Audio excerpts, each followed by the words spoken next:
In our previous classes, we understood all about real-time intelligence in Fabric. More or less, we understood the important components of Fabric, right from storage. Then we understood about the data factory, then the lakehouse, then the Fabric warehouse, then real-time dashboard.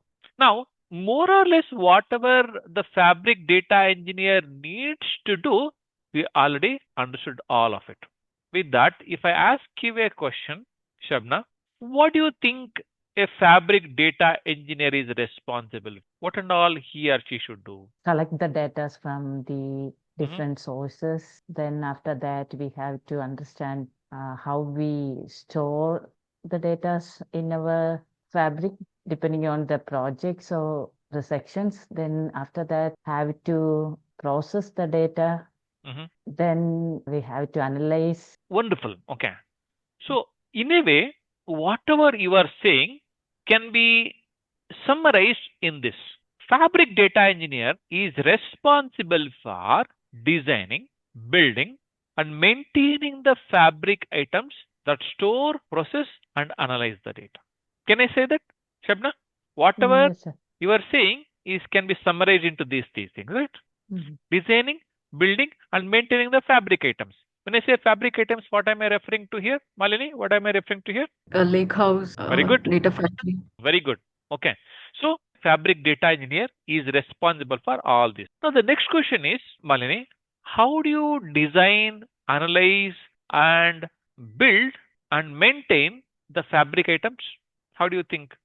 We design it by creating data pipelines. Okay. Now, see, it is kind of a more on a collaboration. The fabric data engineers collaborate with the team members to release changes from a development to production in a different fabric workspace. So, if you go back, first thing is fabric data engineers are responsible for designing, building, and maintaining the fabric items. Okay. And how do they do? They collaborate with each other to release the changes from development through production. That is how it is done. Now, do you think only one data engineer or analyst will be in a project? Anybody can answer this. Sharanya, what do you think? There'll be only one data engineer? Yes, sir. Data analyst may be there. Engineer may be many, 2 to 3 may be there. Definitely there'll be more than one. Okay, Okay. it cannot be one. Okay, until analyst, Even the analyst cannot be one, sir. the analyst can be one. Okay. If you take a combination of both, right? Okay. Okay. Definitely it Okay. is more than one. Okay. Okay. So multiple engineers will be working on the projects. That happens in most of the companies. Okay. What happens is when you have multiple data engineers working on the project, will not be able to release the project big bang. What I mean by that is we'll not be able to release all the features of the project at a time, right? We cannot. What needs to happen is there is a need to incrementally release and integrate the fabric item changes and move those changes through a deployment process where they can be tested and quickly released. So the emphasis here is we will not be able to release the whole project in one go. Not one, it is not possible. We have to divide that into increment 1, increment 2, increment 3, increment 4, increment. Okay. Or sprint 1, sprint 2, sprint 3, like that. That is what is required. Do you agree with me, Malini? Absolutely, yeah. Right? So, how will this whole process be done? There is a something called life cycle management in Fabric. Okay? So, Yes, sir. life cycle management uses the deployment pipelines and source control integration to help you achieve continuous integration and continuous delivery. So, any project has multiple features to be delivered in different increments by employing the multiple data engineers working in collaboration. In order to make that happen, that will go through life cycle management. Life cycle management, it uses the pipelines and also source control integration to achieve the continuous integration and continuous delivery. Now the question crops up. What is this continuous integration and continuous delivery? Any thoughts, anyone? Testing, developing, and then deploying. Okay. So Let us understand this in a bit more detail. If I ask you a question, Shabna, how often releases happen in a company? Once in 6 months. It depends on the project. Okay. In the early days of software development life cycle, releases used to happen once in 6 months, once in 3 months. But these days, what is happening is releases, especially in the big companies like Amazon, Meta, Google, releases may happen on a daily basis, right? Because they want to ship. The release means project release. Project release I'm talking about. When I say project, within the project, you may have to have features, right? As a part of the project, what are you doing, Shabna? You're releasing the features, Okay. right? So Mm. that features, basically, the features release may happen on a daily basis, or it may happen on a once in a week, or once in 15 days, or once in month, or once in 3 months. So the point here is the frequency of releases has increased in the recent days as compared to the 10 years back. That is a fact, right? So if I ask you, what are the different important activities in releasing a product or releasing a feature? Any thoughts? Project delivery like Project. release notes. Okay. Or So we do have multiple things. First thing is you commit the change, you trigger the build, then you build, then notify the build outcome, then run the tests, then notify the test outcome, deliver the build to environment, and deploy awareness. These are the important activities you have to do before you release anything to the production. So what has happened in the past? Let us say before something, I'm going to introduce that to you. Okay. And there is a wall between the testing team and deployment release team or deployment team. Okay. So testing team will push something here, okay, to the release team. I'm only responsible for the release. I'm not responsible for something. Okay. There is no proper coordination between the different. But if there is a wall, is it good for the project? Is it good? If there is when I say wall, there is no proper coordination and collaboration between the teams. Is it good? No, sir. It is not at all good. That is where, in order to overcome these issues, we have something called DevOps. Okay. So I'm not going in detail in all the things because I need to introduce something as a part of the fabric. I'm just giving you all this introduction. So we have something called DevOps. What DevOps does is it takes the good practices of a agile. There is something called agile development. You guys have to read about that. Builds on it to make the wonderful breakthrough in releasing continuously by developers and operations collaboration, by using the extensive automation wherever possible, and continuous delivery. By using these things on top of the agile, they are come out with the DevOps. Okay? You guys are with me? So why did we come out? There is a lot of the teams work in silos without good collaboration and cooperation between the teams. In order to break that, we got a DevOps is a methodology which has taken a wonderful principles of agile, and on top of that it has built the developers and operations collaboration and automation and also continuous delivery. Okay. So DevOps integration, it targets the product delivery, testing and future development and maintenance releases so that we can improve the reliability, security and faster development and deployment cycle. This is very, very important. Okay. So emphasizes on the faster development and deployment cycles. So why this DevOps came into picture? The reason is, as I said, if you look at really 10 years back, releasing on a daily basis was never a practice 10 years back. But these days, big companies do left and right. So there is a demand for an increased rate of production. Okay, that is one of the important reasons DevOps came into picture. Okay, so even though we wanted to release the past, there was no proper infrastructure supporting that. But these days, there is a wonderful infrastructure with virtualized and cloud infrastructure supporting the increased rate of production releases, right? And also the increased usage of the data center automation and configuration management tool. So all these things made the DevOps possible. Okay. So why do we really need DevOps? First thing is shorter development cycles. Okay. And when we try to break up the whole project into the smaller incremental releases, the innovation also will come into picture. Okay. And because we are integrating well in advance, the failures are less, rollbacks is less, and also there is a less time to recover from whatever has happened during the process. Okay. And because we are breaking that silos, there is a improved communication and collaboration between the teams. Because of these three things, obviously that result in the efficiency. And then because there is efficiency, the costs are less. Okay. And it in entirety, it resolves the gap between the development and operations team. This is why we need DevOps. Okay, we understood DevOps. How do we make the DevOps happen? You mentioned developer and operation teams. Operations teams are the ones who will release your releases to the production. Okay, so how do we make the DevOps happen? Through CI/CD. Okay, then what is CI/CD? CI/CD is continuous integration and also continuous delivery. Okay, when I say continuous integration, what we are doing is we are integrating the code into the shared repository often, means more number of times than the usual.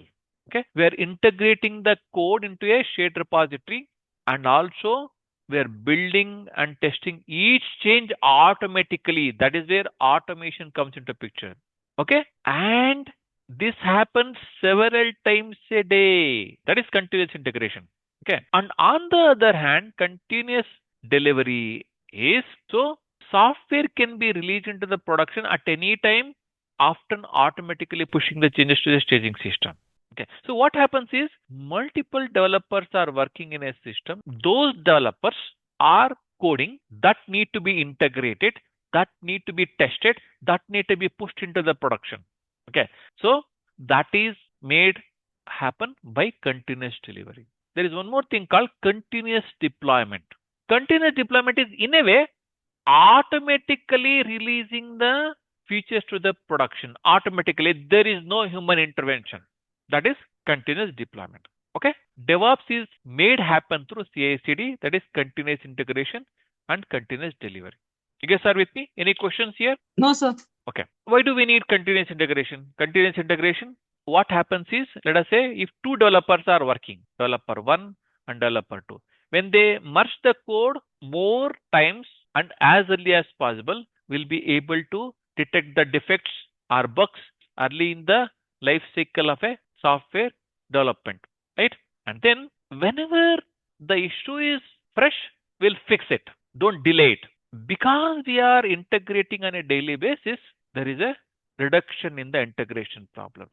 And also, when we are dividing the task into smaller tasks and integrating them, attacking the smaller problems is easier than solutionizing the bigger problems.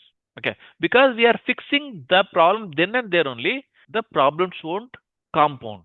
So in a way, what is happening is, since we are developing a smaller part, integrating them on a continuous basis, there is a more confidence in the team. So when I say continuous delivery, what happens here is basically whatever the change you are making, no need to wait for multiple changes to come together and build it and release it. There is no need. Okay, every change to the system is releasable. In a way, because we are having a wonderful process, we don't get many issues when we in the release when we follow the DevOps. So that way, whenever there are less issues, it makes releases boring. And because we are delivering the small features every day or more often, the value is delivered more frequently to the end users. So since we are delivering more frequently, users are using it, and also they are coming back to us with the feedback. So CI/CD consists of series of activities. Okay, when you have series of activities, obviously you have to pipe them together. Okay, you are getting me right? When you have multiple activities as a part of the CI/CD, you have to pipe them together. We have to pipelining is nothing but we are accumulating the instruction from the processor through a pipeline, basically from one step to another step. What happens is, because we are pipelining the instruction together, it allows storing and executing the instructions in a sequential orderly process, which is also known as pipeline. Okay, whatever the activities which are required to continuously develop, continuously integrate, and continuously deliver. All of them are piped together.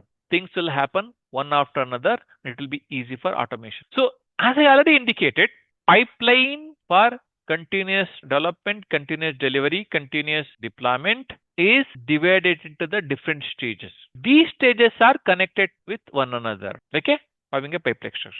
Instruction center from one end and go. Okay, instruction center from one end and it will go out another end. Okay, and then basically it's a common thing. So at a high level, you have continuous integration, which is checking the code quality, performance testing, container scanning, dependency, all this. Then we have a continuous delivery.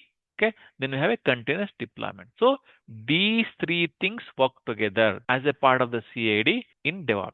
Now you just think through. We just saw these activities earlier also. Now, in a way, these are the activities which are piped together. They execute one after another as a part of the pipeline, CI/CD pipeline, to make the continuous integration and continuous deployment, delivery and deployment. Okay, you guys are with me so far? Okay. Now that we understood this, how this CI/CD works in Fabric, how does it work in Fabric? We understood the generic concepts.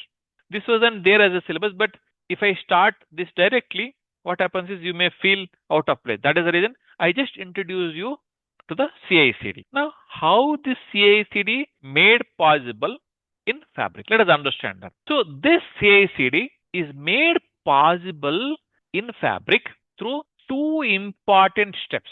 One is integration. The second one is deployment. Integration is implemented through Git. Any idea deployment is implemented through what? Through pipelines. Okay. So CI/CD Fabric is implemented through two parts. First part is integration. Second part is deployment. Integration is made possible through Git. Deployment is made possible through deployment pipelines. So these two are automated through REST API. Okay. This is how the CI/CD is implemented in Fabric. So when we talk about the Fabric, when we talk about the Git is a tool or a platform which will allow the different Fabric data engineers collaborate using the branches. When I say branches, I'm talking about the code branches. Okay. And also it provides the version control. Okay, version 1, version 1.1, 1.2 like that. And also we can manage the incremental code changes and it will allow us to see the code history. Okay, you can say in a way it is a code repository, code version control. It does multiple things. It allows the collaboration as well. On the other hand, deployment pipelines lets you promote the code changes to the different environments like development, test, and production. Okay, they are in a way promoting the code changes to the environments like development, test, and production. So in the end, REST APIs, they enable the automation of the deployment and also the integration by using the APIs. Okay, you guys are with me? CI/CD is implemented in Fabric by using integration and deployment. Integration is made possible through Git. Deployment is made possible by deployment pipelines. And REST APIs allows the automation of both of them. Okay, that is how CI/CD is implemented in Microsoft. Okay, so at a high level, let us understand what is happening in the Git integration. Any idea what is happening in the Git integration? What do you mean by that? See, what happens is, do we have one Fabric engineer or multiple Fabric data engineers? Multiple. There are multiple. Okay, each one of them are coding, right? So what happens is, let us say Shabna, Saranya, Malini, Mutuminal, Parveen, Khan, or multiple guys are there. All of them are coding. So there is a frequent merge of your code that is made possible by Git. Okay, so in a way, it is giving us a version control support. Okay, so let us say Malini has checked in the code, it is version 1.1. Then Mutuminal checks in the code, it is 1.2. That is supported by that. Okay. One more very important thing is, because of this, Malini, Mutuminal can work independently in a different branches and merge the code as and when it is done. So one important thing to bear in mind is the workspace Git at a workspace level. Okay. Version control applies at the workspace level. Do you remember there are multiple workspaces?